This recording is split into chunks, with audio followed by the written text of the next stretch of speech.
इसको प्रोड्यूस करने की, वो है 7800 मीट्रिक टन की। तो इसका मतलब हमारे पास 800 मीट्रिक टन और ज़्यादा ही ऑक्सीजन है जितना डिमांड है। और हम लोग ने अभी गवर्नमेंट ने टारगेट लिया है कि इसे 90,000 मीट्रिक टन ऑक्सीजन की क्षमता को बढ़ा देना है। लेकिन आप देखिए हम लोग का जो डिमांड है ये डिमांड ज़्यादा नहीं है, फिर भी हम लोग चेन सिस्टम ना होने की वजह से दिक्कत आ जा रहा है। और सबसे बड़ा दिक्कत आता है कि ऑक्सीजन को हम लिक्विड फॉर्म में रखते हैं और ऑक्सीजन को लिक्विड बनाने के लिए उसे ठंडा करना पड़ता है। एकदम ठंडा कीजिएगा तो वो पानी बनने लगेगा। जैसे आप देखिएगा ठंड के दिनों में टेम्परेचर घटता है तो हवा पानी बनने लगती है। हम जो सांस अभी छोड़ रहे हैं अभी ये पानी नहीं बन रहा है, लेकिन अगर अभी टेम्परेचर हो जाए जनवरी फरवरी के महीना में हम यही सांस छोड़ेंगे तो इसी में का हवा पानी बनने लगता है जो भाप की तरह दिखने लगता है। तो ऑक्सीजन को ठंडा करना पड़ता है। ऑक्सीजन -183 डिग्री रखिएगा तो भाप ठंडा होगा, तो एकदम एक्यूरेट तो उतना नहीं रखना है, थोड़ा और ठंडा करना पड़ता है। तो लगभग -185 डिग्री सेल्सियस पर इन बड़े बड़े प्लांट से बनने वाले ऑक्सीजन को फिर इतना ठंडा करके ले जाया जाता है। इसका ट्रांसपोर्टेशन बहुत ही टफ होता है। इसे रखने के लिए एक अलग से कंटेनर आता है जिसका टेम्परेचर -185 डिग्री सेल्सियस रहता है। कोई भी चीज का टेम्परेचर अगर 150 डिग्री सेल्सियस से ज्यादा नीचे चला जाता है तो उस टेम्परेचर को हम क्रायोनिक टेम्परेचर के नाम से जानते हैं, क्रायोजेनिक। तो ऐसे टैंकर जो होते हैं उन्हें कहते हैं क्रायोजेनिक टैंकर। टाटा ने अभी ऐसे कई क्रायोजेनिक टैंकर को आयात किया।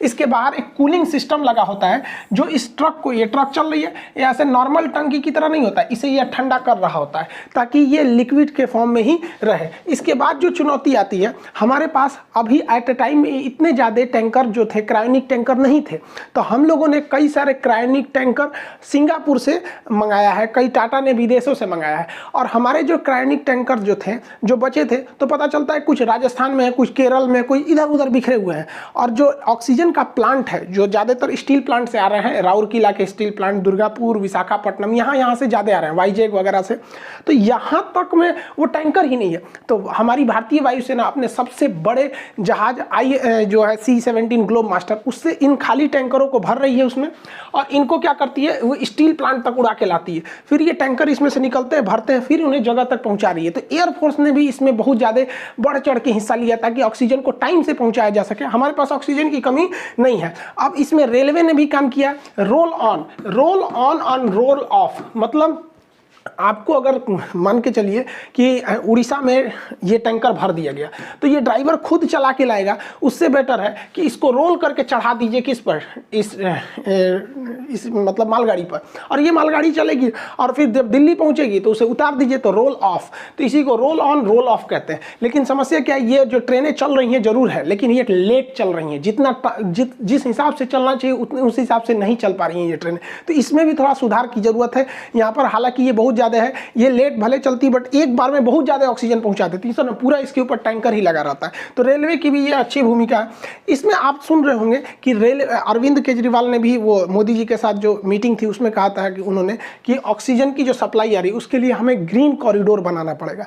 देखिए ग्रीन कॉरिडोर क्या होता है, एक ऐसा सड़क की कल्पना कीजिए, मतलब वहां पर पुलिस क्या करती है, पुलिस और ट्रैफिक पुलिस मिलकर पूरे सिग्नल को ग्रीन कर देते हैं, और जो इमरजेंसी वाली चीज रहती है उसको उसी रास्ते से निकालते हैं। मान के चलिए 4 लेन की सड़क है तो किसी एक लेन को वो ग्रीन कर देंगे, और उसमें जो एम्बुलेंस है या फिर जो ऑक्सीजन आ रहा है उसको उसी रास्ते से ले जाएंगे। उसको जितना दूर चाहे वो दिल्ली से कलकत्ता जाए, उसे रेड सिग्नल नहीं मिलने वाला है, क्योंकि ट्रैफिक पुलिस और पुलिस दोनों लगी हुई है इसको जल्दी ले चलो जल्दी ले चलो। तो इसी को कहते हैं ग्रीन कॉरिडोर। तो ग्रीन कॉरिडोर से अगर ऑक्सीजन आएगा तो जाम में नहीं फंसेगा। ऐसे बहुत सारे ऑक्सीजन जाम में फंस गए थे। अक्सर ऐसा होता है, ग्रीन कॉरिडोर का प्रयोग हार्ट ट्रांसप्लांट के लिए करते हैं। दूसरे शहर में हार्ट है, यहाँ ऑपरेशन हो रहा है, अब पता चला हार्ट आ गया, 2 दिन जामे में फंस गया तो दिक्कत होगा। इसलिए अक्सर आप सुनते होंगे ये ट्रैफिक पुलिस और पुलिस के मिलने से 4 घंटे में पहुंचाया गया। तो इसी को कहते हैं हम लोग ग्रीन कॉरिडोर। तो ऑक्सीजन के लिए जरूरी है, गवर्नमेंट इसे बना भी रही है। ऑक्सीजन उत्पादन क्षमता को और बढ़ाने के लिए सरकार जर्मनी से लगभग 25 ऐसे पोर्टेबल जो डायरेक्ट उठ के आ सकते हैं सब ऑक्सीजन मेकर फैक्ट्री लगा रही है। मतलब एक छोटे से मशीन होते हैं, ये ऑक्सीजन को बनाते रहते हैं, बहुत जल्दी जल्दी बनाते रहे, हवा के ही ऑक्सीजन को सेपरेट करके हमें दिया जाता है वो वाला ऑक्सीजन। DRDO ने जो भारतीय सेना के लिए जो अपना ऑक्सीजन सिलेंडर बनाया था, ये भी भारतीय सेना ने, मतलब ये DRDO अब हॉस्पिटलों को भी दे रहा है। इसमें एक फायदा ये होता है ना कि अगर आप इस मास्क को अगर लगाते थे तो ये ऑटोमेटिक होता है, कितना ऑक्सीजन बढ़ाना है, कितना घटाना है, इसमें नर्स वगैरह की जरूरत नहीं पड़ती है। तो DRDO भी इसमें महत्वपूर्ण भूमिका निभा रहा है। जर्मनी से ये आयात किया ही जा रहा है। अभी देखेंगे हमारे यहाँ एक और समस्या आ गया है, जो ऑक्सीजन की खाली सिलेंडर होता है ना, ये लोहा वाला, ये सिलेंडर का शॉर्टेज कर गया है। लोग इसको रख रख के घर में रख लिए कि हम कभी बीमार पड़ेंगे तो हम अपने लिए रखेंगे, ये है वो, शॉर्टेज पड़ गया। इसका ब्लैक रेट जा रहा है, 600-700 रुपये में मिलने वाला सिलेंडर 20,000-30,000 में मिल रहा है। यहाँ पर इतना ज़्यादा इसकी क्राइसिस हो गई है इस सिलेंडर की। और इसी में क्या कहा जाता है, मतलब एक तो और समस्या समझिए, आप पिछले हफ्ते देखे होंगे कि नासिक में जो ऑक्सीजन सिलेंडर ले जाने वाला टैंकर था, यही लीक कर गया, और लीक करने से 20 से 22 लोग की मृत्यु हो गई। कई लोग सोच रहे हैं कि जहरीला होता है क्या, नहीं भैया, ये लीक करके उड़ गया।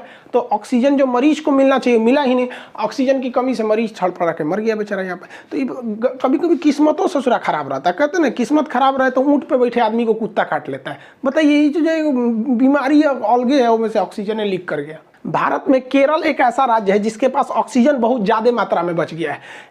केरल, याद कीजिए, भारत का पहला राज्य था जिसमें कोरोना के सबसे पहले मरीज देखे गए थे। वहीं से यहाँ पे, मतलब भारत में स्टार्टिंग इसी एरिया से हुई थी भारत में। केरल इस चीज़ को समझा और वो अपने यहाँ ऑक्सीजन प्लांट को बैठाना चालू किया, ऑक्सीजन का चेन बैठाया, पूरी तरह से सिस्टम, इकोसिस्टम बना लिया वहाँ पर। आज के वक्त में जो केरला है वो 200 मीट्रिक टन ऑक्सीजन प्रोड्यूस कर रहा है, जबकि उसकी कुल डिमांड केरला की महज 90 मीट्रिक टन है। यानी वो दुगना से भी ज़्यादा ऑक्सीजन एक्स्ट्रा रखा हुआ है, दूसरे राज्यों को दे रहा है। इवन उसने अपनी हॉस्पिटल सुविधा को बढ़ाया, उसके पास जितनी ज़रूरत है उससे 9 गुना ज़्यादा ICU बेड है, जितना ज़रूरत है उससे 9 गुना ज़्यादा वेंटिलेटर है। तो इस मामले में केरल आगे है। जानते हैं क्यों? क्योंकि केरल की साक्षरता दर ज़्यादा है, वहाँ लोग एजुकेटेड ज़्यादा है। यही फ़ायदा होता है एजुकेशन का। और एजुकेशन नहीं रहेगा ना तो उल्टा सीधे चीज़ों में हम लोग उलझ के रह जाएंगे। उत्तर प्रदेश में देखेंगे, नोएडा में एक ऑक्सीजन प्लांट लगा हुआ है, बट उसको पर्यावरण विभाग से NOC नहीं मिला है, नो ऑब्जेक्शन सर्टिफिकेट। अरे यार, पर्यावरण वालों को भी समझ में नहीं आता, यहाँ आदमी मर रहा है, तुमको वहाँ NOC भागा जा रहा है। यहाँ पे गवर्नमेंट को भी देखना चाहिए, जो प्लांट NOC से अटके हुए हैं उनको फाइनल कराए। केजरीवाल और मोदी जी के बीच में जो बात हो रही थी उसमें देखे होंगे कि गवर्नमेंट ने बहुत सारे पैसे दिए थे, लेकिन वो कंपनी उसको लगाई ही नहीं। तो इस पर भी तो निगरानी रखना जरूरी है, वरना ऐसे ही विकट परिस्थिति आएंगे। देखिए, मरीज को ऑक्सीजन सिलेंडर क्यों दिया जाता है? हम लोग जो हवा में सांस लेते हैं तो हवा में 71% हमारा नाइट्रोजन है, जो हमारे सांस के काम में नहीं आता है। 21% ऑक्सीजन है, यही काम में आता है। तो हम लोग जो सांस लेते हैं वो 21% ही ऑक्सीजन लेते हैं, जिसमें छोड़ते हैं लोग तो 16% ही छोड़ते हैं, यानी 4% के आसपास में वो CO2 में बदल जाता है। तो यही ऑक्सीजन का हमको काम है, 21%। लेकिन जब हमारा शरीर स्वस्थ रहता है ना तो हम 21% में काम चला लेते हैं, चलो ना यार कोई दिक्कत नहीं है यहाँ पे। लेकिन जब हमारे फेफड़े काम करना बंद करने लगते हैं, स्थिति खराब हो जाती है, तो ये 21% काम नहीं आता है। तो एक मशीन द्वारा इसमें से क्या किया जाता है ना, ऑक्सीजन लिया जाता है, नाइट्रोजन छाट दिया जाता है, धूल कण को छाट दिया जाता है, हर चीज़ छाट दिया जाता है।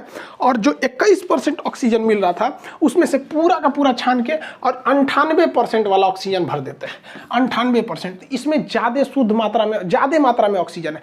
अब वही हवा में, खुले हवा में सांस ले रहे हैं तो कितना, 21% के आसपास में ऑक्सीजन जाएगा आपका, और वही ऑक्सीजन सिलेंडर में सांस लेंगे तो 98% जाएगा। तो सोचिए, ये एक ऐसे समझिए, इस चाय में कम चीनी मिली है, इस चाय में ज़्यादा चीनी मिली है, इस तरह से आप समझिए यहाँ पे। तो ये क्या है कि पेशेंट मरीज भी है ना तो उसको 98% मिल रहा है तो काम चल जाता है उसका। ये ऑक्सीजन सिलेंडर, ये इसी वजह से मरीजों में इसकी डिमांड ज़्यादा बढ़ जाती है। ऑक्सीजन का लेवल जब आप पल्स ऑक्सीमीटर से नापते हैं और आपका ऑक्सीजन लेवल अगर 94 से नीचे जाता है, 94% से नीचे, तो आपका ऑक्सीजन की जरूरत होती है। लेकिन ऐसा नहीं है कि 92 या 90 आ गया तुरंत आप ऑक्सीजन पे बैठिए। इसके लिए प्रोन पोजीशन का यूज कर सकते हैं। प्रोनिंग पोजीशन बहुत पहले से चलता आ रहा है। देखिए, हमारे फेफड़ों के जो बीच के हिस्सा होता है वो काम नहीं करता है जनरली, वो ऐसे एक्स्ट्रा में पड़ा रहता है। लेकिन जब हम प्रोन पोजीशन पे करते हैं तो उस पर लोड पड़ता है और वो भी काम करने लगता है। इसके लिए क्या करना चाहिए, इंसान को उल्टा लेट जाना चाहिए और सीने के पास तकिया लगा लेना चाहिए। देखिए, ये लेटा है, सीना के पास तकिया लगा दीजिए, आधा घंटा तक ऐसे करना चाहिए। इसके टोटल 4 स्टेप होते हैं। एक, उल्टा लेट जाइए, सीने के पास तकिया लगा लेते हैं यहाँ पे। तो जब तकिया लगाते हैं तो वो जो फेफड़े का वह हिस्सा था जो काम नहीं कर रहा था वो भी पूरी अच्छे से एक्टिव हो जाएगा, जो रिजर्व में बचा हुआ था। तो ऑक्सीजन लेवल आपका बढ़ जाएगा। इसका एक और भी होता है प्रोन पोजीशन का, जैसे एक तो ऐसे तो पूरा उल्टा लेट गए और करवट भी घूम के लेट सकते हैं। एक बार इस करवट में, याद रहे करवट जब रखिए दोनों हाथ उसी साइड में रहे, फिर दूसरे करवट में दोनों साइड उस साइड में रहे। उसके बाद आप पीछे तकिया लगा के बैठ भी सकते हैं। चौकी पे ही जो लेटे हैं उस पर ही आप क्या कीजिए, जैसे आदमी दीवार से टेक लेता है ना, वैसे वहाँ पर आप तकिया से टेक ले सकते हैं। इसे प्रोनिंग कहते हैं। इससे ऑक्सीजन लेवल बढ़ जाता है और रियल में भी बढ़ जाता है। तो जिन लोगों के पेशेंट में 92 है 90 है, वो इसका प्रयोग करेंगे आधा घंटा सुबह और आधा घंटा शाम, तो आपका ऑक्सीजन लेवल वैसे भी आपका नॉर्मल पे आ सकता है। यहाँ पे भारत के सामने एक और विकट परिस्थिति आ गई है वैक्सीनेशन को लेकर। हमें वैक्सीनेशन को अगर पूरा टारगेट के हिसाब से करना है तो हमें 13 करोड़ डोज वैक्सीन के हर महीने चाहिए होंगे, जो कि अभी बन रहा है 6 करोड़ के आसपास। वो तभी पॉसिबल है जब अमेरिका जो लगा प्रतिबंध दवाओं के जो उसके जो लगते हैं सामान वगैरह, उसके पे प्रतिबंध नहीं हटाएगा अमेरिका, तो वो डोज बनाना मुश्किल हो जाएगा। और जो बाइडेन ने कह दिया कि हम उस प्रतिबंध को नहीं हटाएंगे। ये लोग अमेरिका वाले हमेशा ऐसे ही करते हैं, इनसे हथियार वगैरह, इसलिए भारत को भी देखिएगा ना, इनसे बहुत वैसे चीज़ें ही खरीदता है जिसके बार बार जरूरत नहीं पड़ी। ये भूल गए जब डोनाल्ड ट्रंप थे तो हम लोगों ने यहाँ से हाइड्रोक्सी क्लोरोक्विन दिया था, वो कह रहे थे कि नहीं देंगे तो इसका जवाब देना पड़ेगा। देखिए हम इन लोग बहुत बड़ा एहसान फरामोश है। इसीलिए कहा जाता है कि हमारा एक पुराना दोस्त 2 नए दोस्तों से ज़्यादा महत्व रखता है। रूस ने वादा किया भारत को कि वो 4 लाख रेमडेसिविर की डोज हर हफ्ते दे देगा, साथ में ऑक्सीजन के क्रायोजेनिक टैंकर देगा, ऑक्सीजन भी देगा, और अपना वैक्सीन स्पुतनिक जो उसने बनाया है उसकी भी एफिकेसी रेट बहुत अच्छा है, वो भी भारत को देगा। तो ये पुराने दोस्त हैं हम लोग के, ज़्यादा सूटेबल होते हैं। ये लोग सचरा लोग बताइए मौका पे पलट गया। अभी के वक्त में कोरोना में जिंकोवाइट जो है जिंक का मात्रा बढ़ाने के लिए है, लिम्सी जो विटामिन सी के लिए है, ये जरूरी है, ये फिक्स है। यहाँ पे डेक्सामेथासोन भी बहुत ज़्यादा फायदा कर रहा है। ये आपका मतलब स्टेरॉइड में मतलब फीवर वगैरह में आप लोग इसका यूज करते हैं, लोग ज़्यादा तो डॉक्टर इसमें यूज कर रहे हैं यहाँ पर। साथ में इसमें खून के थक्के बनने की समस्या ज़्यादा आती है, तो डॉक्टर के प्रिस्क्रिप्शन के हिसाब से एंटीकोगुलेंट मिलाना पड़ता है, जो खून को थोड़ा पतला कर देता है ताकि गाढ़ा होकर थक्का ना बन सके। रही बात रेमडेसिविर की कालाबाजारी इतनी ज़्यादा हो रही है जिसका कोई हद नहीं, जबकि रेमडेसिविर कोई रामबाण नहीं है।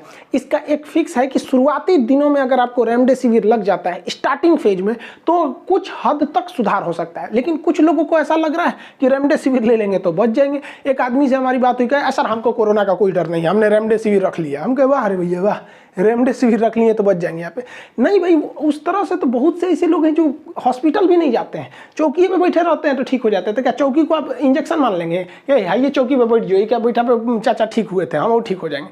ये इलाज है लेकिन 100% नहीं है, कुछ कुछ में ही ये रेमडेसिविर काम कर रहा है। इस बीच भारत की अव्वल दवा निर्माता कंपनी जाइडस कैडिला, इसने एक अपनी दवा को बताया है। उस दवा का नाम है वीराफिन। हालांकि ये वीराफिन बहुत पुरानी दवा है। ये देखिए हमारे शरीर में क्या होता है कि वायरस को मारने के लिए इंटरफेरॉन अल्फा नामक सेल बनते हैं, लेकिन जब हम कमजोर होते हैं तो वो इंटरफेरॉन अल्फा नामक सेल नहीं बन पाते हैं। तो अगर हमारे शरीर में इंटरफेरॉन रहेगा तो वो जल्दी से मार देगा वायरस को। इसलिए जाइडस कैडिला ने ये हेपेटाइटिस के वायरस को मारने के लिए पेगिलेटेड इंटरफेरॉन अल्फा 2b नामक दवा बनाया था। इसी पेगिलेटेड इंटरफेरॉन अल्फा 2b जो है, ये इंटरफेरॉन अल्फा की मात्रा को बढ़ा देता है, तो इसका नाम वो जनरली में वीराफिन रखा गया। अब चूंकि हेपेटाइटिस पर इसका प्रयोग किया गया, और हेपेटाइटिस भी आरएनए वायरस होता है और कोरोना भी आरएनए वायरस है, इसलिए इसका प्रयोग करके देखा गया कि क्या यह काम करता है कि नहीं। तो वीराफिन एक्चुअली हेपेटाइटिस की दवा थी। जब इसको देखा गया तो बहुत ही बेहतरीन काम किया यहाँ पर। पेगिलेटेड इंटरफेरॉन अल्फा 2b का ये फार्मूला होता है यहाँ पर, समझ गए? बहुत बेहतरीन काम किया, 1 हफ्ते में निगेटिव कर दिया कोरोना से। तो भारत सरकार इसे इमरजेंसी अप्रूवल दे दिया है कि अब इसका भी प्रयोग कर सकते हैं, लेकिन ये प्रयोग हॉस्पिटल में ही होगा, पर्सनल किसी को नहीं दिया जाएगा। कोरोना से लड़ने के लिए कनाडा की कंपनी जो थी, सैनिटाइजर थे, उसने ना, कंपनी का नाम था, उसने एक नोजल ये स्प्रे बनाया। इस स्प्रे को करने से 7 दिन के अंदर अंदर कोरोना क्या हो रहा है, उसका लोड घट के 0 तक आ जा रहा है। 99% इसका है। ये बहुत शानदार काम कर रहा है और इसे लेने के लिए किसी डॉक्टर की जरूरत नहीं है। नॉर्मल इसमें लगा है, इसको दबाइएगा तो स्प्रे का, कैसे सैनिटाइजर में दबाते हैं तो फेंक देता है वहाँ पे, तो नॉर्मल लगा के इसको करके प्रयोग किया जा सकता है। हालांकि ये बहुत बेहतरीन सक्सेस हुआ है कनाडा में। हालांकि इसका कई जगह मान्यता भी मिल गया है, ब्रिटेन हो गया, इजराइल हो गया, इसे मान्यता दे दिया है। तो भारत सरकार को भी इसे देना चाहिए। देखिए ब्रिटेन भी तो पागल है नहीं जो इसे मान्यता दे देगा फालतू में। इजराइल हम लोग से बहुत टेक्नोलॉजी में आगे, उसने जब मान्यता दिया है तो मतलब इसमें कुछ है। और दूसरा, अगर मान के चलिए कि ये उतना काम नहीं भी करेगा तो कौन सा हम इसको ब्लड में दे रहे हैं, ससुरा नकिए में ना दे रहे हैं, बहुत ज़्यादा नुकसान नहीं करेगा। तो क्रीम पाउडर ये सब जो बाहर से चीज़ लगते हैं उतना नुकसान नहीं देते हैं। तो भारत सरकार भी इस पर ये अप्रूवल के लिए दे रहा है। हालांकि ये पार्टनर खोज रहा है भारत में।